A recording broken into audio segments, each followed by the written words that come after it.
All right, let's dive right in. Today, we're going to unpack a single, powerful statement from the Prophet Muhammad.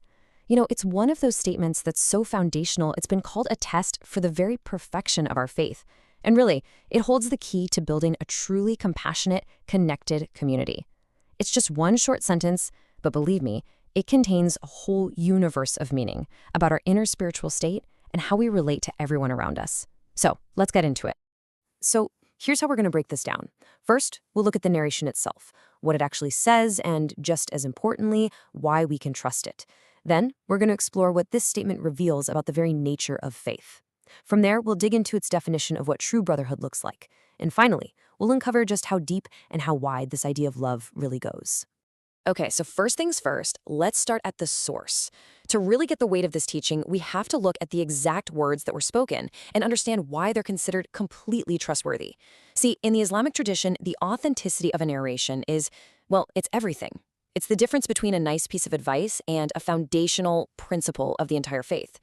This right here is the bedrock for everything else we're going to talk about.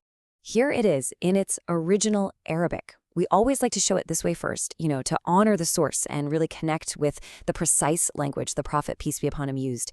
Every single word here was chosen with such incredible wisdom. Even the rhythm and structure of it are part of its power. You can feel the beautiful balance in it, a direct comparison between your love for your brother and your love for yourself. It's so simple, yet so challenging. And here's the English translation. Let's just sit with this for a second. The statement kicks off with this really strong negation. None of you truly believes. Did you catch that? It's not saying that a person who lacks this quality has zero faith. No, the point is that their faith is incomplete. It's imperfect. It's missing a huge piece of the puzzle. This implies that faith has levels, stages of perfection, and your belief isn't considered perfected until this one condition is met. It really sets up a high standard, a goal for every single believer to strive for. So, how do we know this statement is the real deal? Well, the chain of transmission is just rock solid. The narrator was Anas ibn Malik, a companion known as the servant of the messenger of God. Why? Because he spent a whole decade in the Prophet's direct service, starting from when he was just a kid. This wasn't some casual acquaintance. He was in the Prophet's household, watching him day in and day out. And if that wasn't enough, it's recorded in both Sahih al-Bukhari and Sahih Muslim, the two most rigorously authenticated collections in the entire Islamic tradition. To be in both, what's known as agreed upon, is the absolute gold standard of authenticity. So its authenticity is totally undisputed, which means its message is something we absolutely have to understand. All right, let's move on to our first major takeaway. We're going to see how this narration gives us this profound insight into the very nature of faith, or iman. It's a dynamic concept, not a static one. This single sentence completely challenges the idea that faith is just a simple yes or no, on or off. It's so much more nuanced than that. So the crucial point here is that faith, iman, isn't an on-off switch. Mainstream Islamic theology actually views it more like a muscle, or maybe a living plant. It grows stronger when you nourish it with good deeds, with prayer, with moments of remembering God, but it can also weaken. It can wither from neglect or from our shortcomings. It fluctuates. Some days you might feel spiritually on top of the world, and other days that connection might feel a little weaker. That's a totally normal part of the human spiritual experience, and this prophetic narration is one of the key proofs that supports this dynamic understanding of faith. And this leads to a really direct implication, as you can see here. On the left, you've got complete faith. It's marked by that active, sincere love for others. It's a sign that your faith is thriving. Then on the right, you have diminished faith. And notice that wording, to a proportional degree. This is so important. It means it's not an all-or-nothing game. The less you have of this selfless love, the more incomplete your faith is. It's a direct correlation, almost like a spiritual barometer. So if you find yourself feeling envious or just kind of indifferent to what other people are going through, this narration tells us that's a symptom. It's a sign that your own iman needs a little attention, a little nourishment. So, what's the bottom line for this section? It's this. If you want a tangible way to gauge the state of your own faith, this is it. It's like a little internal audit you can run. Ask yourself, do I genuinely feel joy when someone else succeeds? When a friend gets a promotion or a family member gets some good news, is my heart truly happy for them without that little voice saying, why not me? Do I sincerely want them to have the same blessings I want for myself? Good health, happiness, guidance. Well, according to this teaching, that feeling, that sincere, unselfish well-wishing, is one of the absolute clearest signs of a complete and healthy faith. Now let's move on to our second benefit and see how this all builds. This narration doesn't just comment on our internal state of faith. No, it provides a blueprint for our external relationships. It establishes the very foundation of social cohesion. It takes an internal feeling, love, and makes it the basis for how communities should act. Now, this is a really good place to pause and just think for a second. The prophet could have said to love for others, or your neighbor, or even just another person. Any of those would have been a nice moral teaching, right? But he chose a very specific word, brother. Why that word? What does that very deliberate choice tell us about the ideal relationship between believers? And here's the answer. The word brother, in Arabic, it isn't used casually.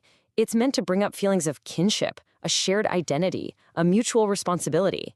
It implies a bond that's so much deeper than just being an acquaintance or a neighbor. I mean, you might be polite to a neighbor, but you feel a real responsibility for a brother. It's a relationship built on a shared foundation of faith, a bond that's meant to be as strong, if not stronger, than ties of blood. It's a call to see other believers as your actual family. So to wrap this part up, this short narration is doing so much work. It's not just giving some vague moral suggestion. It is actively defining the ideal nature of relationships within the community. It implants this concept of a sincere, profound brotherhood, and the main tool it uses to do that is the deliberate, powerful choice of the word brother. It sets the standard for how believers should see and treat one another, not as competitors, not as strangers, but as family united by faith. And now for our third and final benefit, which really expands our understanding even further. We have established that we have to love for our brother what we love for ourselves. But what is it that we should love for them? The scope here is way broader and deeper than you might think. It's easy for our minds to go straight to material things, but this principle goes far, far beyond that. The scholars explain that this love really operates on two levels. The first one is the most obvious, right? Worldly matters. This is about wishing your brother good health, a stable income, happy family, success in their career, safety from harm, all the good things in this life that you'd want for yourself. That's the baseline. That's the entry level of this love. But then there's a second, higher tier, spiritual matters. And this is where the love becomes truly profound and everlasting. And this right here is the crucial point. The greatest, most sincere form of love you can have for your brother is to want what's best for their soul, to genuinely want them to be guided, to be firm in their faith, to be close to God. So why is this greater? Well, think about it. Worldly success is temporary, but their spiritual state, that determines their eternal outcome. This kind of love goes beyond the temporary concerns of this world and focuses on their ultimate, eternal success. It's loving them for the sake of God. And here we see the practical application of that higher love. When a true believer sees someone struggling, maybe they're falling into sin or just making some poor choices, their first reaction isn't judgment or scorn. It's not about feeling superior. Instead, this principle fuels a sincere wish in their heart for that person to be guided. They pray that God helps them turn things around, that He makes goodness easy for them. It completely transforms our perspective from criticism to genuine concern, from gossip to sincere prayer. It moves us to want the absolute best for them even when they might be at their worst.